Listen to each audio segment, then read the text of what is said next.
हमारे घर के बुजुर्ग किसी को दुखी नहीं देख सकते, किसी को तकलीफ में नहीं देख सकते, तो हमारे देवादिदेव महादेव भगवान शंकर उगरदानी तरकालदर्शी कैलाशी अविनाशी क्यों दुखी देते?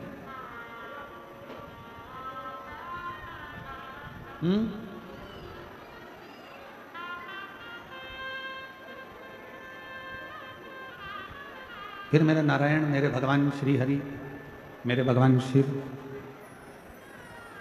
मेरे भगवान शंकर किसी को क्यों दुखी देते?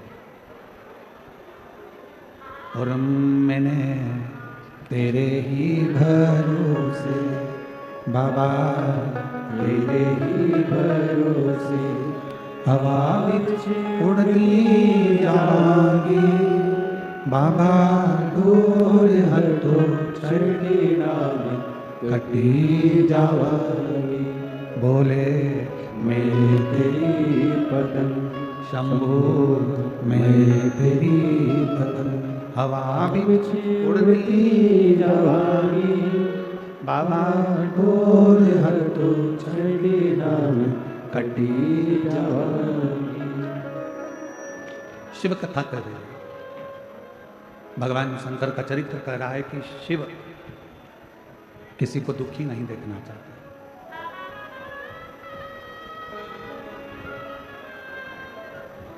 कितना सुंदर कहा हमारे वेदों ने, हमारे पुराणों ने, हमारे शास्त्रों ने। 1000 योजन दूर बैठकर भी यदि कोई मां गंगा को स्मरण कर लेता है, कितना जम के बोलो, 1000 योजन दूर बैठकर भी यदि कोई मां गंगा का स्मरण कर लेता है तो उस जीव को भगवान विष्णु का वैकुंठवास प्राप्त हो जाता है।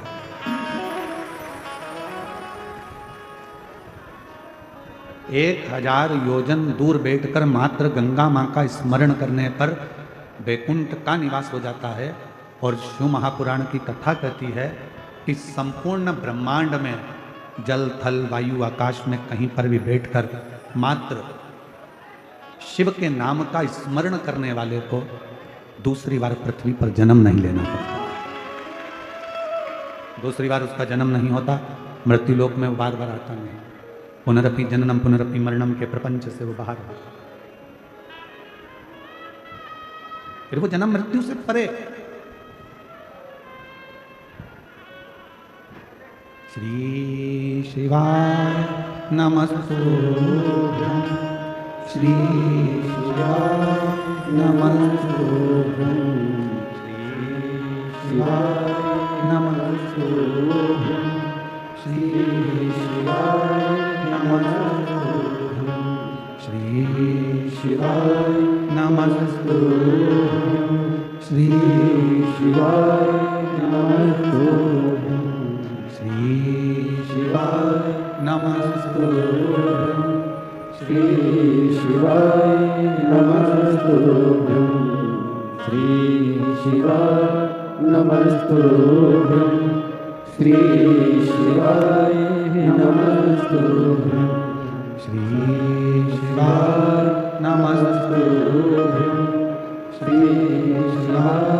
नमस्तुभ्यं, श्री शिवाय नमस्तुभ्यं, श्री शिवाय नमस्तुभ्यं। आप शिव का स्मरण कर रहे, आप भगवान शंकर की भक्ति कर रहे। 1000 योजन दूर बैठकर भी अगर कोई गंगा महारानी को, माँ गंगा को याद करता है तो उसको वैकुंठ का वास मिल जाता है। ये भगवान विष्णु की विष्णु पुराण कहते हैं। और यदि पूरे ब्रह्मांड में जल थल अग्नि आकाश कहीं पर भी बैठकर कोई भगवान शंकर को याद करता है तो उसका दूसरी बार जन्म ही नहीं होता है, तो परमात्मा के धाम में विराजमान हो। अब जरा विचार करो कि शिव नाम लेने में कितना कितना फल है। क्यों भगवान राम जी नमः शिवाय नमः शिवाय ओम नमः शिवाय ओम नमः शिवाय जपते रहे? क्यों भगवान कृष्ण शिव नाम लेते रहे, ओम नमः शिवाय ओम नमः शिवाय ओम नमः शिवाय जपते रहे? क्यों? किस लिए?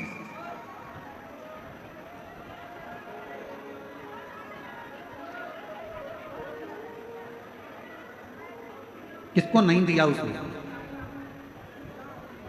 बस जिसने अपने जीवन में मेहनत को छोड़ा नहीं है, अपने परिश्रम को छोड़ा नहीं है, भगवान ने उसको कभी छोड़ा नहीं, उसका हाथ पकड़कर उसको आगे बढ़ा दिया।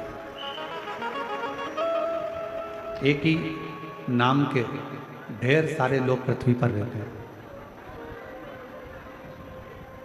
अमित नाम देखा जाए तो अमित अमित अमित अमित ढेर मिलेंगे। विमला नाम देखा जाए तो विमला विमला विमला ढेर। रघुवीर रघुवीर रघुवीर नाम के ढेर सारे हैं। कमलेश कमलेश कमलेश नाम के ढेर सारे।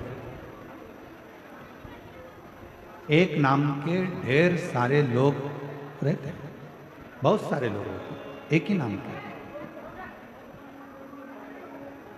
फिर व्यक्ति की पहचान कैसे हो, श्रेष्ठ कैसे हो? कहा एक नाम के ढेर सारे लोग रहते हैं, पर व्यक्ति की रंगत, संगत और मेहनत व्यक्ति को अलग पहचान बना देती है।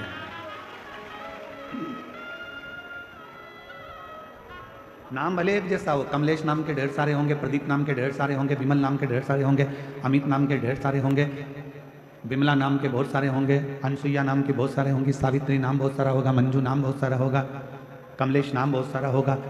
एक ही नाम के ढेर है, पर व्यक्ति को अलग पहचान मिली कैसे? एक उसकी रंगत, एक उसकी संगत और उसकी मेहनत।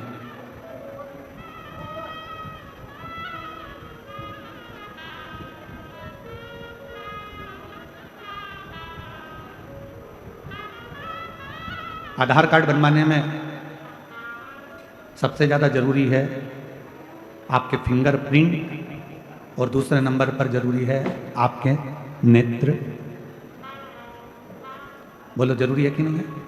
जम के तो बोलो, जरूरी है ना? फिंगरप्रिंट लगाकर देखा जाएगा, फिर पहले थंब लगवाएंगे, थंब के बाद फिर 4 उंगली लगवाएंगे। ये स्पर्श पूरा आना चाहिए। स्पर्श नहीं आता तो वो नेपकिन से पोंछता है, फिर आपका हाथ लगवाता है। लगाओ, ए आई लगा, आई ने फिर हाथ लगाया, फिर उसने देखा कि नहीं आया, फिर पोंछा, फिर फिंगरप्रिंट लिए। फिर आंखों में एक दूरबीन दी, सामने देखना, पूरी आंख खोल के रखना, सामने देखोगे तुम्हारा आधार कार्ड बन जाएगा। पूरे आधार कार्ड में सबसे ज्यादा जरूरी होता है तुम्हारा फिंगरप्रिंट और तुम्हारा नेत्र।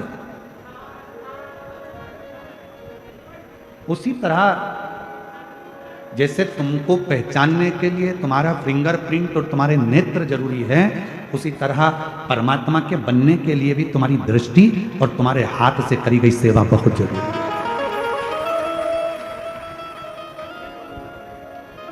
तुम्हारी मेहनत,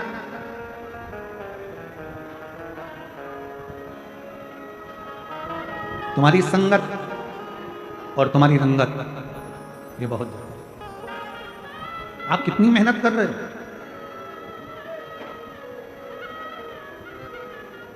आपकी संगत कहाँ है, कहाँ बैठ रहे हो, कहाँ जा रहे हो?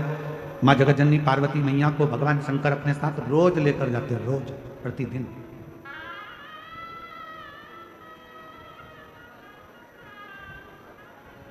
अब किस माता लक्ष्मी ने भी पूछा एक बार, मां ब्रह्माणी ने ब्रह्मा जी से पूछा, इंद्राणी ने इंद्र से पूछा, मां रुक्मणी ने भगवान कृष्ण से पूछा कि ये शंकर भगवान रोज अपनी अर्धांगिनी को नंदी पर बिठाते हैं, भ्रमण पर ले जाते हैं, घुमाने ले जाते हैं, फिर एकांत में बैठे रहते हैं, बैठकर क्या करते हैं?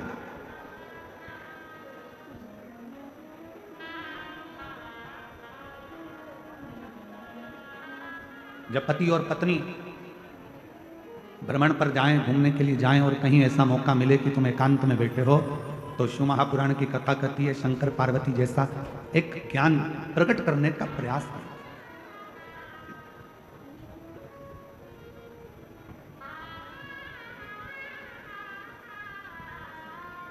एक ज्ञान को प्रकट करने का प्रयास करें। पर जब पति पत्नी आज के जमाने में एकांत में रहते हैं तो इतना झगड़ा कर लेते हैं कि एक का मुंह फुला रहता है, दूसरी बात करने को तैयार नहीं होता।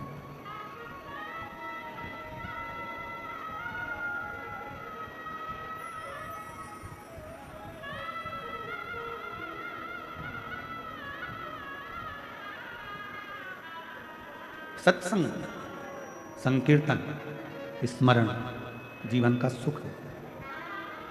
और शंभु शरणे पड़ी मांगू घड़ी रे घड़ी, दुख काटो दया करी दर्शन आपो।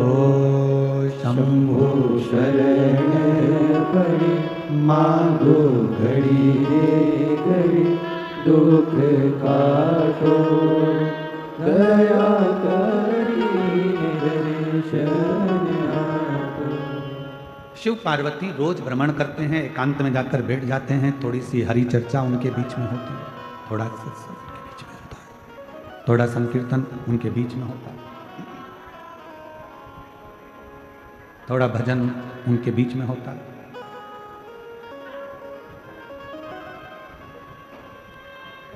उधर एक बक्सा लगा दो ना भाई, वहां तकलीफ हो रहा है। हरि सत्संग, हरि भजन शंकर भगवान और मां पार्वती के बीच में निरंतर होता है, निरंतर। आप में से कितने पति पत्नी बैठे हैं जो रोज प्रतिदिन कम से कम 10 से 15 मिनट सत्संग करते हो, दोनों बैठकर भगवान की बातें करते हो? सब एक दूसरे का मुंह देख रहे हैं। थोड़ा काम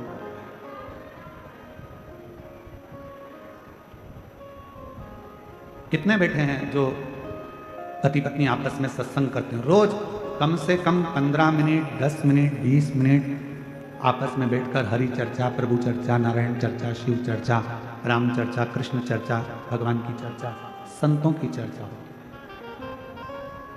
प्रतिदिन।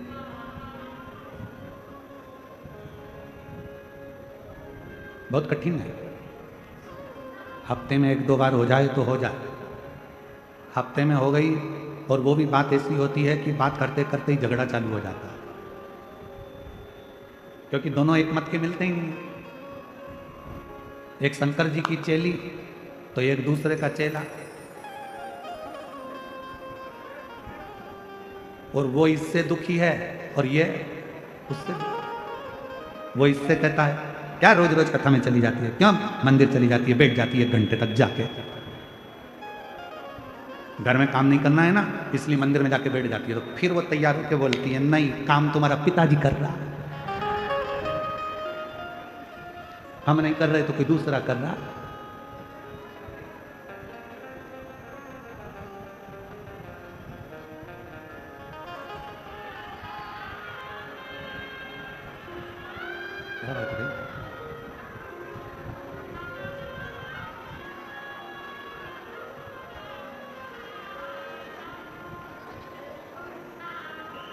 शिव कथा कर रही है, भगवान शंकर का संवाद कर रहा है, शिव महापुराण की कथा कर रहा है, शिव तत्व कर रहा है।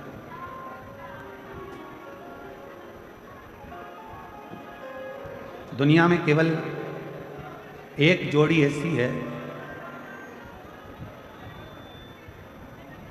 जो एक चले जाने पर दूसरे का अस्तित्व ही खत्म हो जाता है। दुनिया में एक जोड़ी ऐसी है जिसके एक के चले जाने पर दूसरे का अस्तित्व पूरा की पूरा खत्म हो जाता है। वो कौन सी जोड़ी है? दुनिया में केवल एक जोड़ी ऐसी है जिसके एक के चले जाने पर एक का पूरा अस्तित्व खत्म हो जाता है। वो जोड़ी है चप्पल की जोड़ी।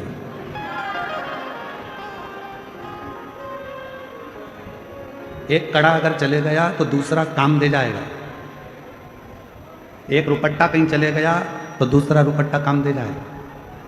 बोलो बोलो, सही है कि गलत है? एक कुंडल चले गया तो दूसरा कुंडल काम दे जाएगा। पर चप्पल की जोड़ी एक ऐसी जोड़ी है कि अगर एक चली गई तो दूसरी किसी काम की तो पटकना पड़ेगा। उसको दूसरी चप्पल के साथ मैच करके नहीं पहन सकते, उसकी मैचिंग ही नहीं होती, उसको मैच करना कठिन।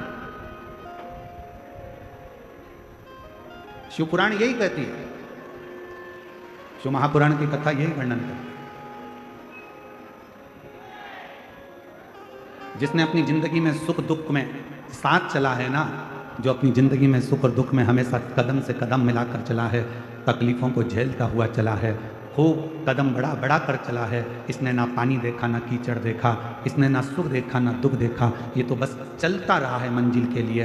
ऐसा जोड़ी जब परमात्मा आपकी बनाकर भेजता है ना, तो उस जोड़ी को फिर छोड़ने का मन नहीं करता। ये जोड़ी तो निरंतर चलते रहना चाहिए, फिर इस जोड़ी का कोई अंत नहीं।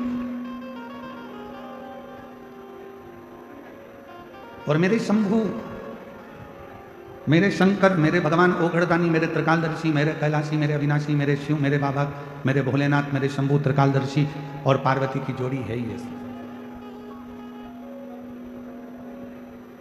एकांत में बैठे हैं, भगवान का भजन कर रहे हैं, स्मरण कर रहे हैं, संकीर्तन कर रहे हैं, मंत्र जाप कर रहे हैं, नाम जाप कर रहे हैं, नाम स्मरण कर रहे हैं। और फिर निवेदन करें, कभी अगर परमात्मा आप लोगों पर कृपा कर दे और भगवान शिव की करुणा, भगवान शंकर की दया, भगवान शिव की उदारता यदि आप लोगों पर हो जाए, तो कम से कम रोज नहीं तो हफ्ते में एक बार अपने पति के साथ बैठकर शंकर भगवान की या राम जी की या कृष्ण जी की या किसी भी देवी देवता की हरि चर्चा, शिव चर्चा 10 मिनट की जरूर करना चाहिए, जरूर।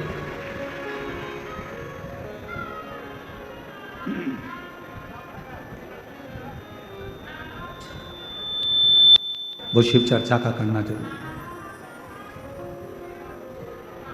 वो कहते हैं ना,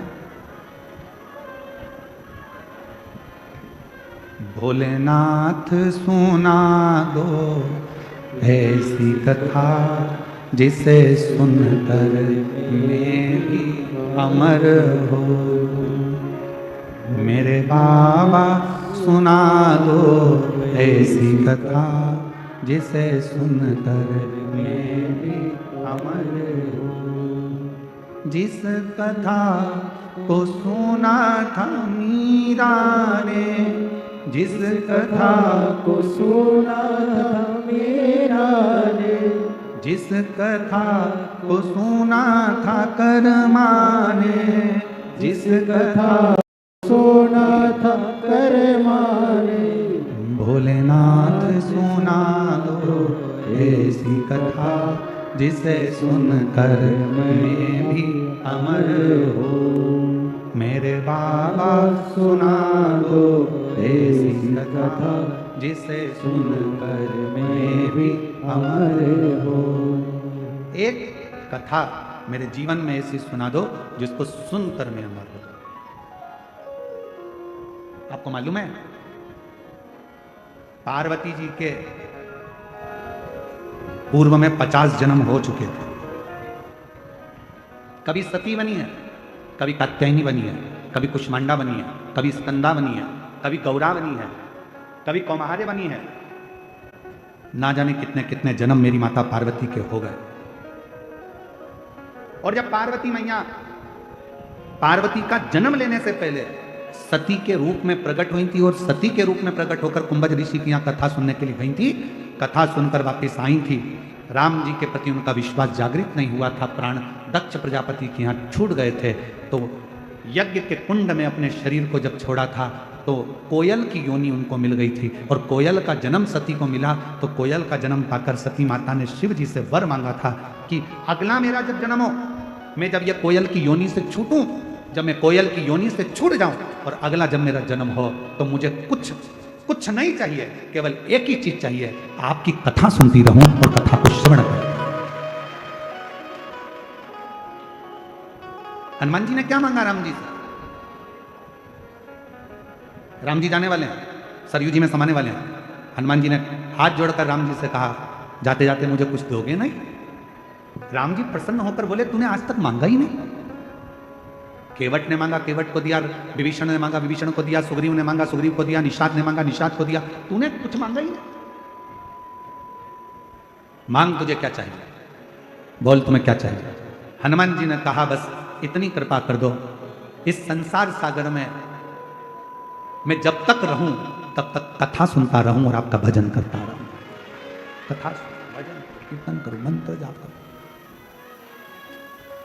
मेरी रुचि आपकी कथा, मेरी रुचि आपकी कथा के अंतर्गत। मेरी रुचि आपकी कथा में लगी रहे, मेरी रुचि आपकी कथा में रहे। आपसे एक प्रश्न करते हैं, उत्तर दीजिएगा। राम जी बड़े हैं कि राम जी का नाम बड़ा? जम के बोलो। राम जी बड़े कि राम जी का नाम बड़ा? नाम बड़ा।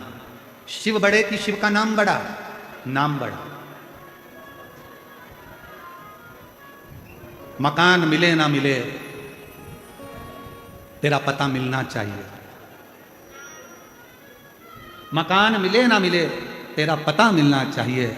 शिव मिले ना मिले, शिव कथा मिलना चाहिए। बस शिव के मिलन का बिंदु ही उसकी कथा।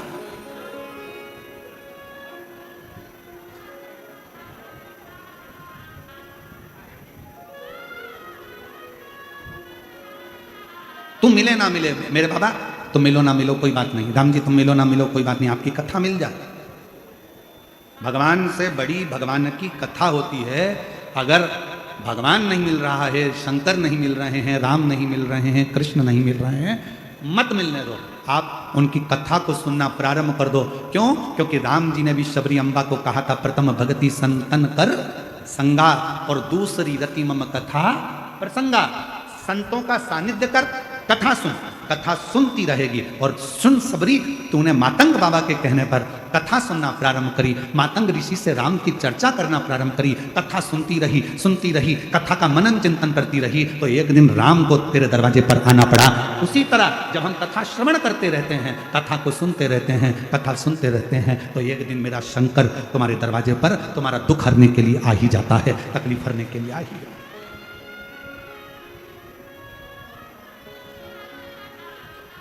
जिस कथा को सुना था तुकाराम ने, जिस कथा को सुना था तुकाराम ने, जिस कथा को सुना था नामदेव ने, जिस कथा को सुना था नामदेव ने, भोलेनाथ सुना दो ऐसी कथा जिसे सुनकर मैं भी अमर हो।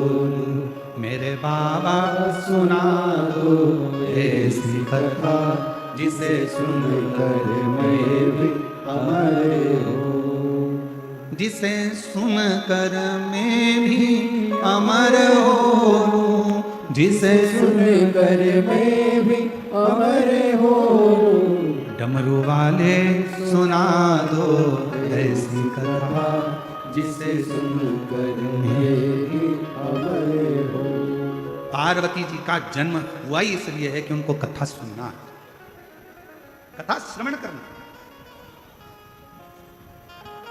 काशी ले गए शिव जी कथा सुनाने, अमरनाथ जी की गुफा में ले गए शिव जी पार्वती को कथा सुनाने। एक एक संत, गुरु, सतगुरु, ऋषि, तपस्वी, साधक, उपासक, जितने संत हैं, साधु हैं, सन्यासी हैं, तपस्वी हैं, साधक हैं, उपासक हैं, उनके पास ले गए शिव जी कथा श्रवण करने, केवल कथा सुनो।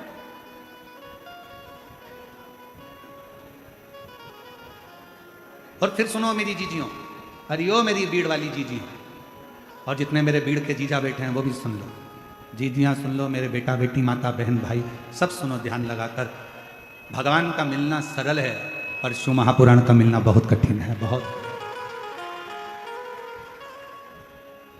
भगवान तो भजा तुमने और परमात्मा मिल जाता है, पर शिव पुराण के लिए तो तुम्हें सवेरे घर से निकलना पड़ता है 6-7 बजे, तब पहुंचना पड़ता है 9 बजे चाकरवाड़ी। चाकरवाड़ी में दर्शन करके फिर टेंशन रहता है, कहाँ बैठूंगी, चिंता और टेंशन लेकर फिर जगह ढूंढती है। जगह भी ढूंढे तो मालूम पड़े इधर बैठूं, उधर बैठूं, उधर बैठूं, उधर बैठूं, सब दूर ढूंढा के तब जाकर कहीं जगह मिलती है। और मिल भी गई तो ऊपर वाला तेरे को नहीं छोड़ता, थोड़ी देर में जल वृष्टि कर देता है, तो फिर अंदर भरना पड़ता, खस करिए, फिर जाना पड़ता। कितनी मेहनत। शायद मैं महादेव महाराज जी आपको कहूँ, शायद पूरी दुनिया की केवल एक ही कथा ऐसी होती है, शिव पुराण, जिसको बड़ी मेहनत कर कर सुनना पड़ता है, बहुत मेहनत। अभी हम गाड़ी में आ रहे थे तो महादेव महाराज जी कह रहे थे बड़े भाव से, गुरु जी कल कोई कह रहा था महाराज जी कि 10-10, 12-12 किलोमीटर लंबा ट्रैफिक जाम रहता है और 2 से 3 किलोमीटर दूर पार्किंग होती है, वहां से भक्तों को पैदल यहां आना पड़ता है। अब बताओ, इतनी तुम्हारा रिश्तेदार तुम्हारे यहाँ शादी का निमंत्रण देता है, 500 रुपये आने का 500 जाने का देता है, तुम्हारी शादी में विदाई में साड़ी देता है, मिठाई का डब्बा देता है, तो तुम उसके यहाँ नहीं जाते। वहीं गाड़ी खड़ी करोगे शादी के गार्डन के सामने, जानते नहीं हो बुआ हूँ लड़के की, ये फूफा है, मैं मामी, ये मामा है।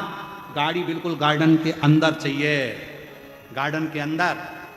पर मेरा भोलेनाथ जैसे कैलाश पर अगर कोई आता है तो उसको पहले दूर, जैसे लंका का राजा रावण अपने पुष्पक विमान में बैठकर जा रहा था और जाते जाते पूरे धामों में घूम लिया, पर उसका पुष्पक विमान नहीं रुका। जब कैलाश आया तो रावण का पुष्पक विमान भी आगे नहीं बढ़ पाया, ट्रैफिक में फंस गया।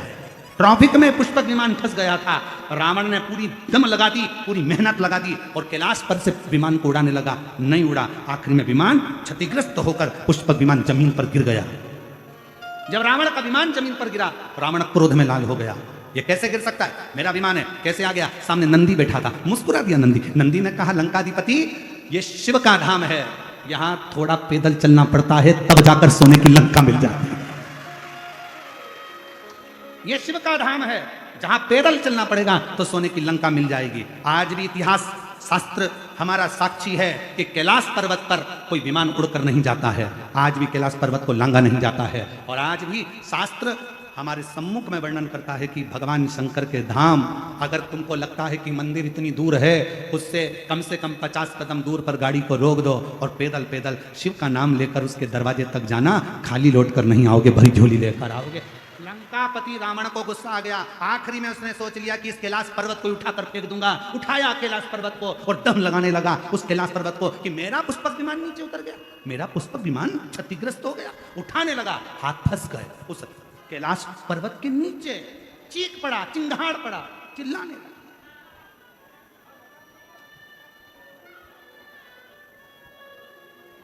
और शिव तो क्षमा की मूर्ति है, शिव क्षमा की मूर्ति है, एक सच्चा गुरु।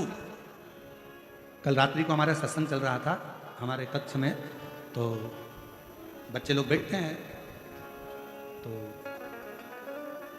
कक्ष में हमारे, हम माताओं को तो आने नहीं देते, परंतु हमने इनको कहा था बच्चे लोगों को, अगर महादेव महाराज के बेटे होन भी कोई आना चाहे तो कमरे में आने की मना नहीं। जब अपन सत्संग करते हैं उस समय रात्रि का हमारा समय रहता है, 9-9:15 बजे करीब हम लोग बैठे रहते हैं। तो रात्रि का हमारा सत्संग चल रहा था महादेव महाराज। उस सत्संग में बात निकली, आप ही की चर्चा निकली, और ब्राह्मण लोग बता रहे थे कि महादेव महाराज जी जब पूजन करने के लिए बैठते हैं तो गुरु जी, उनका इतना भाव रहता है पूजन के समय पर कि क्या बोला जा रहा है क्या नहीं बोला जा रहा है उससे मतलब नहीं, उनको तो केवल जिसकी पूजन हो रही है उसका स्मरण, माउली माउली शिव शिव, बस उसका भजन उनकी घट की जिह्वा से चलता रहता। हमारे ब्राह्मण बता रहे थे ऐसा लग रहा था कि स्वयं शंकर की पूजन शंकर ही कर रहा था। फिर बात निकली आगे चलकर, तो बात निकली तो उसमें चर्चा निकली कि असली संत की, असली विद्वत्ता की, असली गुरु की पहचान।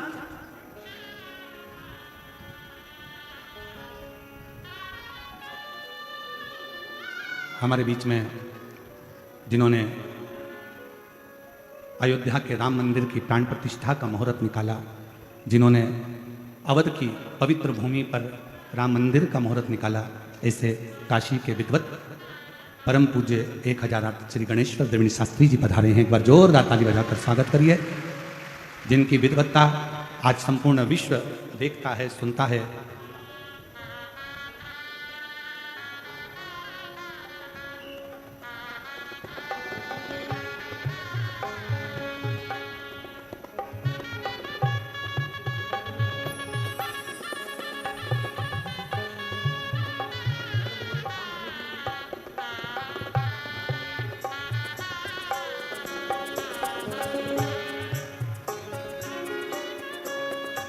एक बार जोरदार ताली बजाकर आप सभी का स्वागत, वंदन, अभिनंदन।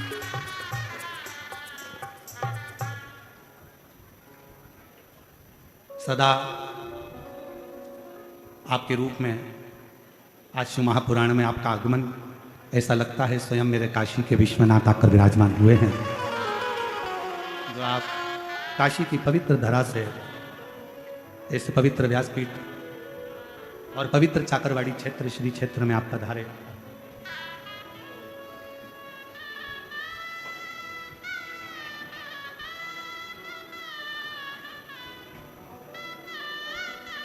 जब हमारे भारत की भूमि के माननीय प्रधानमंत्री जी श्री नरेंद्र भाई मोदी जी फॉर्म भरने के लिए जाते हैं तो आप श्री का आशीर्वाद लेकर और आप श्री का साथ लेकर फॉर्म को भरने के लिए, और युद्ध क्षेत्र में भी जो भारत और पाकिस्तान का एक युद्ध सम्मुख में आया, कब कैसे जवाब देना है उसका भी मुहूर्त का विचार आप ही के द्वारा किया गया है। एक बार जोरदार ताली बजाकर स्वागत। इस भव्य शिव महापुराण में काशी से आप पधारे, जो ऐसा लग रहा है कि स्वयं विश्वनाथ, काशी विश्वनाथ की करुणा, उनकी उदारता और उन्हीं की कृपा यहाँ स्वयं के रूप में आई है। और शंभो शरणे पड़ी मांगू घड़ी घड़ी दुख काटो दया करी शरण आपो। शंभो शरणे पड़ी मांगू घड़ी घड़ी दुख काटो दया करी शरण आपो। तो शिव कथा कर, भगवान शंकर की कथा का संवाद कर।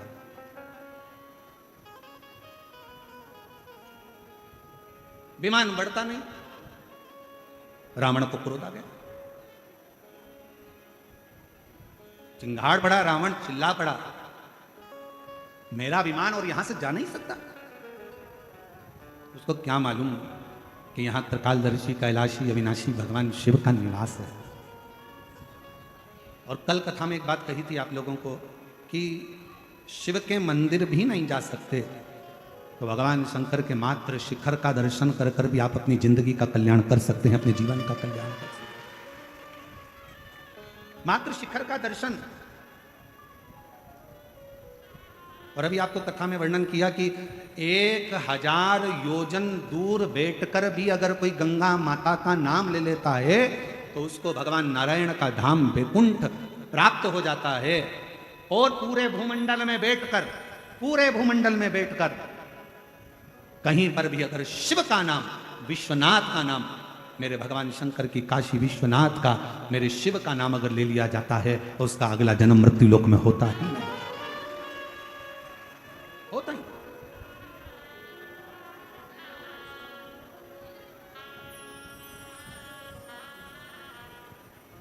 शिव शिव है, शंकर शंकर। रावण को लगा कि मैं लंका का राजा रावण, मेरे पास में ये पुष्पक विमान है, मेरे पास में इतना वैभव है, मेरे पास में इतना धन है, मेरे पास में इतनी दौलत है, मेरी इतनी बड़ी सेना है, मेरा इतना बड़ा कुल है, मेरा इतना बड़ा परिवार है, मेरे पास में वैभव की कमी नहीं, कुल की कमी नहीं, राक्षसों की कमी नहीं, सब कुछ मेरे साथ में है। तो ये पर्वत बीच में अड़े आ रहा है।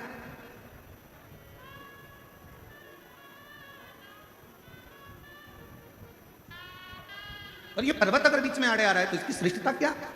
उठाना चाहा, नहीं उठा। समझ में आ गया कि गलती हो गई।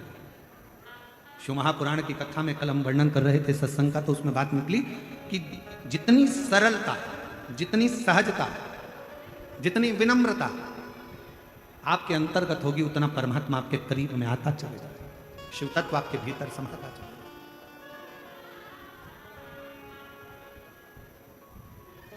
शिव कथा कर रही है पार्वती जी का जो जन्म है, माँ पार्वती का जो अवतार है, पार्वती जी का जो प्रागट्य है, उसका होने का कारण ही केवल इतना है कि मुझे शिव की कथा, मुझे राम की कथा, मुझे भगवान की कथा श्रवण करना, केवल परमात्मा की। और भोलेनाथ सुना दो ऐसी कथा जिसे सुनकर अमर हो, मेरे बाबा सुना दो ऐसी कथा जिसे सुनकर मैं भी अमर हो, जिसे सुनकर मैं भी अमर हो, जिसे सुन कर मैं भी अमर हो लूं। मेरे नाथ सुना दो ऐसी कथा, जिसे सुन कर मैं भी अमर हो। डमरू वाले सुना दो ऐसी कथा, जिसे सुन कर मैं भी अमर हो। शिव कथा कर रही है, भगवान शंकर का संवाद करा। पार्वती मैया नंदी पर विराजमान होकर मेरे ओघड़दानी मेरे शंभू के साथ नित्य प्रतिभ्रमण पर जाती हैं। और ऐसा नहीं कि मेरे शंकर भगवान कहीं एकांत में जब बैठते हैं तो शंकर भगवान और मां जगत जननी जगदम्बा दोनों हरि चर्चा करते हैं। राम नाम, कृष्ण नाम, शिव नाम आनंदमय चर्चा में निकलता ही रहता। करो थोड़ी देर अगर कहीं मौका मिल जाए, एक अच्छी जोड़ी का मतलब ही यही है, पति पत्नी का मतलब ही यही है कि कहीं अगर कभी रोज मौका मिले तो थोड़ी देर बैठकर रोज हरि चर्चा करिए। और अगर रोज मौका नहीं मिले तो हफ्ते में एक बार हरि चर्चा करिए। और हफ्ते में भी समय ना मिले तो कम से कम 15 दिन में एक बार पति पत्नी को बैठकर भगवान के नाम की चर्चा करना चाहिए। 15 दिन में समय ना मिले तो कम से कम एक महीने में एक बार भगवान के नाम की चर्चा पति पत्नी को बैठकर एकांत में करना चाहिए, जिससे हमारे घर के संस्कारों में हमारे बच्चे भी ढलते चले। ये बहुत जरूरी है। ये उसी तरह है जैसे वक्त अच्छा ना चले तो खूब मेहनत करो। वक्त अच्छा नहीं चल रहा है ना, मेहनत करना चालू कर दो, अच्छी खूब दम से मेहनत करो। मेरा समय अच्छा नहीं चल रहा है, थोड़ी मेहनत ज्यादा करूंगा, जरूर मेरा बाबा साथ देगा। और जिसने मेहनत करी वो कभी हारा नहीं है, जिंदगी में आगे ही बढ़ता चलेगा। वक्त अच्छा ना चले तो थोड़ी मेहनत ज्यादा करो, मेहनत परिश्रम ज्यादा करो, कर्म ज्यादा करो। और जब वक्त अच्छा चले, बहुत अच्छा अगर तुम्हारा वक्त चल रहा है तो जो दुखी हैं उनकी सहायता करो, उनको आगे बढ़ाने का प्रयास करो। अच्छा वक्त है, भगवान ने मौका दिया है, आप लोग आपको इस लायक बनाया है तो दूसरे को सपोर्ट करिए, सहायता करिए, थोड़ा आगे बढ़ाने का प्रयास करिए, थोड़ा समझाने का प्रयास करिए। आपकी सुनते हैं तो आप समझा सकते हैं। वक्त अच्छा नहीं है, मेहनत करो, परिश्रम करो। पर मेहनत भी ऐसी, परिश्रम भी ऐसा, उसमें किसी को हमारे द्वारा, हमारी वाणी के द्वारा, हमारे शब्दों के द्वारा, अपने तन के द्वारा, अपने शरीर के द्वारा, अपने विचारों के द्वारा, अपने मन के द्वारा, अपनी दृष्टि के द्वारा, अपनी काया के द्वारा किसी को कष्ट ना हो। फिर वही वाली बात आ गई, मत बुरे कर्म कर वरना पछताएगा, भगवान की आंखों से तू बच नहीं पाएगा, तू बच नहीं पाएगा। अरे ओ अज्ञानी मत कर नादानी, तेरे कर्म का फल भी तू ही पाएगा, जैसा किया तूने तेरे आगे आएगा। मत बुरे कर्म कर बंदे वरना पछताएगा, भगवान की आंखों से तू बच नहीं पाएगा, तू बच नहीं पाएगा। अरे ओ अज्ञानी मत कर नादानी, अरे ओ अज्ञानी मत कर नादानी। अच्छा समय मिले तो खूब, भगवान ने मौका दिया है, वैभव दिया है, धन दिया है, दौलत दी, सत्ता दिया, तुम्हें ज्ञान दिया, तुम्हें विद्वत्ता दी, तो अच्छा वक्त अगर परमात्मा ने दिया है तो उसको समर्पित करो दीनहीन की सेवा में।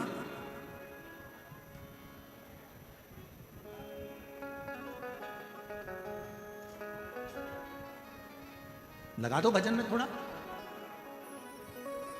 पार्वती मैया का नित्य विचार था कथा को श्रवण कर। अमरनाथ जी की गुफा में जाकर करा क्या मां जगत जननी जगदम्बा ने? केवल शिव जी से कहा मुझे कथा श्रवण करा दो, जिसके लिए मेरा जन्म हुआ है। मैं सती बनकर जन्मी थी, कुंभज बाबा के आश्रम में आप मुझे लेकर गए थे, पर वहां मैं कथा नहीं सुन पाई, मेरा मन नहीं लगा, मेरा चित्त नहीं लगा।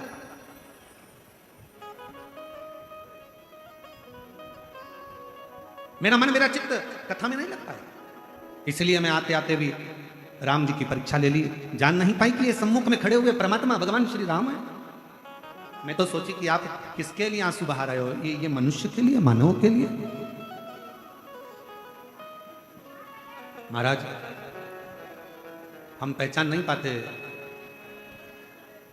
संसार में जन्मे हुए कई महापुरुषों को, और जब वो महापुरुष हमारे बीच में से चले जाते हैं तब हमको उनका स्मरण आता है कि वो थे तो उनको हमने जाना नहीं, हम पहचान नहीं पाते।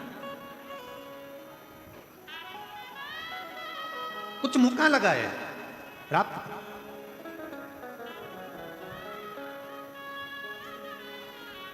कथा रोज, सत्संग रोज करो। पार्वती जी ने भगवान शिव से कहा कि मेरा ये जन्म, मेरा जो ये वापिस मेरा जो जन्म हुआ है, इतने जन्मों के बाद मैं वापिस जो आई हूं आपके पास में, बस केवल कथा के लिए, केवल मुझे सुनना है, सुनना। और सुनना बहुत कठिन विषय है। आज के जमाने में सबसे ज्यादा कठिन विषय ही सुनना है। आज के जमाने में बहू भी तड़ाके से कह देती है अपनी सास से, मैं किसी की नहीं सुनूंगी, क्या मैं सुनने के लिए आई हूं? और सास भी तड़ाके से कह देती है, ये कल की आई मैं इसकी सुनूंगी। बहू कह देती है मैं किसी की नहीं सुनूंगी, सास कह देती है मैं ये कल की आई इसकी सुनूंगी। बेटा कह देता है पापा मुझे तुम्हारी नहीं सुननी। बाप कह देता है मैंने तुझे पैदा करा है, मैं तेरी नहीं सुनूंगा। पत्नी पति की नहीं सुने, सास बहू की नहीं सुने, बेटा बाप की नहीं सुने, बाप बेटे की नहीं सुने, भाई भाई भाई भाई कह देता है होगा अपनी जगह पे, मैं तेरी सुनना, मैं तेरी सुनूंगा क्या? देवरानी जेठानी की नहीं सुनती, मुझे क्या करना तुझसे, मैं तुम्हारी नहीं सुनूंगी। कोई सुनने को तैयार नहीं है तो सुनेगा कौन? सीओर वाला महाराज सुने कौन? कोई भी तैयार नहीं। मैं तुम्हारी नहीं सुनूंगी, मैं तुम्हारा नहीं सुनूंगा, मैं तुम्हारी नहीं सुनूंगी। सास मना करे, बहू मना करे, बेटा मना करे, बाप मना करे, भाई मना करे, बंधु मना करे, सखा मना करे, दोस्त भी मना कर देते मैं तेरी नहीं सुनूंगा, रिश्तेदार मना कर देते मैं तुम्हारी नहीं सुनूंगा। सुनेगा कौन? सबसे कठिन काम तो सुनना ही है। और पार्वती जी ने वही कहा कि भोलेनाथ सुना दो जिसे सुन बस मुझे सुनना है, केवल सुनना, और सुनना ही सबसे कठिन काम।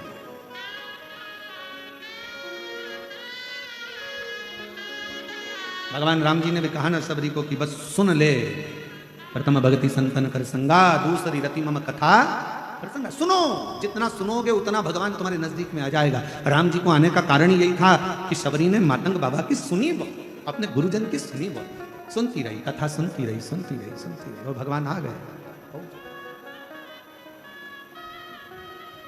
सबसे कठिन विषय है सुनना, बहुत कठिन विषय। और उसमें भी जब कोई हरि चर्चा हो, शिव चर्चा हो, राम चर्चा हो, प्रभु की चर्चा हो, तो वो सुनना और कठिन, बहुत कठिन। जैसे ही सुनने का मौका आएगा तो कई माताएं तो 2-3 बार, बहुत कठिन है सुनना, बहुत। पर पार्वती मैया एकदम जागरूक होकर, एकदम प्रभु कथा सुनना नहीं, ठीक है। और केवल पार्वती जी ने कथा नहीं सुनी है, केवल माँ पार्वती जी कथा नहीं सुनती हैं, माँ जानकी जी भी जितने समय मेरे भगवान राम जी के साथ में रही तो राम जी से चर्चा, भगवान की कथा सुनती है। माँ रुक्मणी, माँ सत्यभामा, माँ जामवंती, माँ कालिंदी, माँ मित्रविंदा, जितनी जितनी भगवान कृष्ण की रानियां थी, सारी रानियां बैठ जाती थी और भगवान कृष्ण से भगवान की कथा श्रवण करती। और कितना सुंदर कहा, एक प्रसंग सुनाया महाराज, वो प्रसंग आता है कि सत्यभामा जी एक दिन मौका पाली और माँ सत्यभामा जी ने देखा एक बार भगवान कृष्ण को एकांत में बैठे हैं, शांति से बैठे हैं, एकदम मौन होकर बैठे हैं, स्तुप्त होकर बैठे हैं। सत्यभामा जी पहुंच गई भगवान कृष्ण के पास। तुरंत जब साधु, सन्यासी, तपस्वी, साधक, उपासक, कोई महात्मा, कोई विद्वत जन तुम्हारे नजदीक में हो और एकदम मौन होकर एकांत में बैठे हुए हों और तुम्हें लगे कि अभी कोई नहीं है, मुझे मौका मिल रहा है थोड़ी सी देर बैठकर मैं हरी चर्चा कर लूं, थोड़ा सत्संग कर लूं, कुछ मांगने की चर्चा नहीं, कुछ प्राप्त करने की चर्चा नहीं, केवल चर्चा कर लूं कि मेरा परमात्मा मुझे कैसे मिल सकता,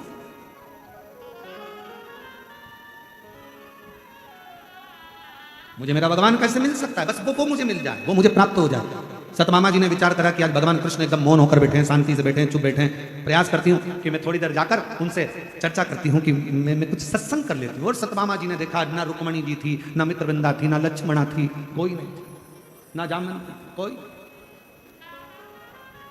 और पहुंच गई मां सत्यभामा, भगवान बैठे थे, बस कथा ऐसी उपस्थित है, कथा ऐसी उपस्थित बैठे।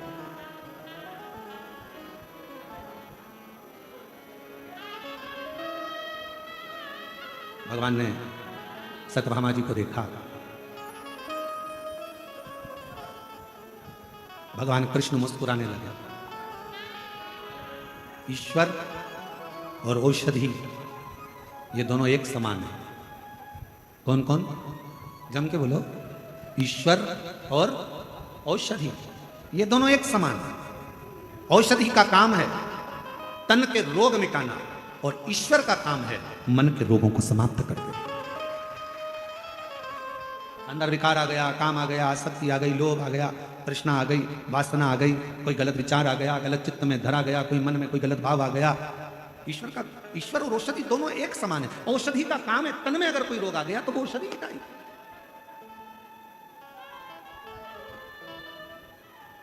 और ईश्वर का काम है मन में अगर कोई रोग आ गया, कोई मन में खलबली मची हुई है, होगा कि नहीं होगा, कैसे होगा, कहां से होगा, क्या होगा, कैसे होगा, ईश्वर का नाम ले लो। कोई आकर कह देगा भगवान का नाम लो सब अच्छा होगा, तो मन में थोड़ा सा धीर आ जाता है, मन में थोड़ी शांति आ जाती है कि ईश्वर हमको औषधि के रूप में मिला। औषधि के रूप में।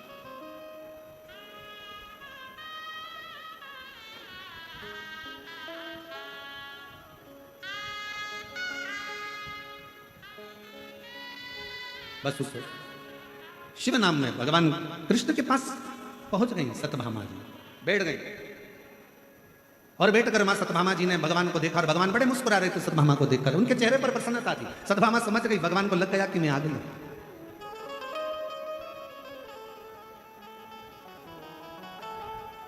एक असली साधु संत तपस्वी की पहचान ही यही है। सामने खड़े हुए व्यक्ति का चेहरा देखकर वो जान जाते हैं कि इसको चाह क्या है, क्या चाह?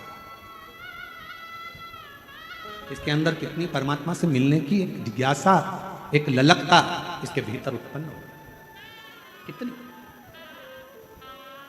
और मेरे भोले तेरा सहारा है, मेरे भोले तेरा सहारा है, मेरी नैया का तू किनारा है, मेरी नैया का तू किनारा है, मेरे बाबा तुझे पुकारा है, मेरे बाबा तुझे पुकारा है, मेरी नैया का तू किनारा है, मेरी नैया का तू किनारा है। बस उसको पाने की लगता माँ भगवान कृष्ण मुस्कुरा दिए। सतमामा आकर बेटी उसको देखे, सतमामा जी समझ गई भगवान ने मुझे देख लिया, बस इतना जान गई। और भगवान कृष्ण मुस्कुरा कर बोले, सतमामा मैं जानता हूं तुम मेरे पास क्यों आई, किस लिए आई, क्यों प्रभु आप जानते हैं? हाँ पूछो, क्या पूछना है तुमको? भगवान कृष्ण से सतभामा जी ने पूछा, मेरे पास में आप जिससे मुझे पति मिले, कल्प वृक्ष मिला, ये कैसे प्राप्त हो गया, कहां से प्राप्त हो गया, कैसे मुझे मिले? बस यही कथा की शुरुआत हो गई। यही मुझे नारायण जैसे पति मिल गए और मुझे कल्प वृक्ष जैसा वृक्ष मिल गया, इससे बढ़कर मुझे ये सब मिल गया, मुझे ये आश्चर्य हो रहा है, इतनी सरलता। भगवान कृष्ण मुस्कुराकर बोले, अरे हो सतभामा, ये आज का नहीं है तेरा, ना जाने पूर्व का कितना कितना तूने कोई भजन कीर्तन पुण्य आनंद करा होगा तो तुझे मिला है। शिव महापुराण की कथा यदि चाकरवाड़ी के इस पवित्र क्षेत्र में, श्री क्षेत्र में, सिद्ध क्षेत्र में, मेरे संत ज्ञानेश्वर माउली की इस पवित्र धरा पर अगर आपको सुनने को मिल रही है तो यह जान लेना तुम्हारे आज का जन्म नहीं, कोई पूर्व के जन्मों का कृतार्थ फल होगा जो आज मिल गया। और उसमें भी काशी से पधारे हमारे परम पूज्य श्री गणेश्वर द्रविड़ शास्त्री जी महाराज जी का भी आगमन हो गया, तो समझ लो सोने पर सुहागा का एक आनंद भाव उत्पन्न। तो ये कुछ मिला है तो बड़े भाव।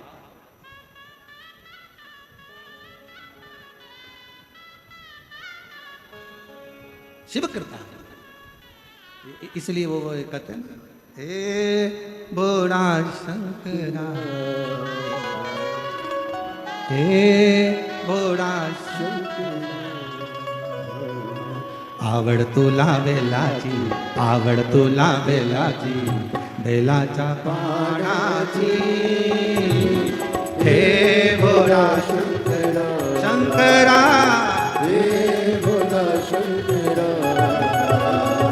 आवड़ तुला बेलाची, आवड़ तुला बेलाची, बेलाचा पाडाची, हे बोड़ा शंकरा, शंकरा, शंकरा, हे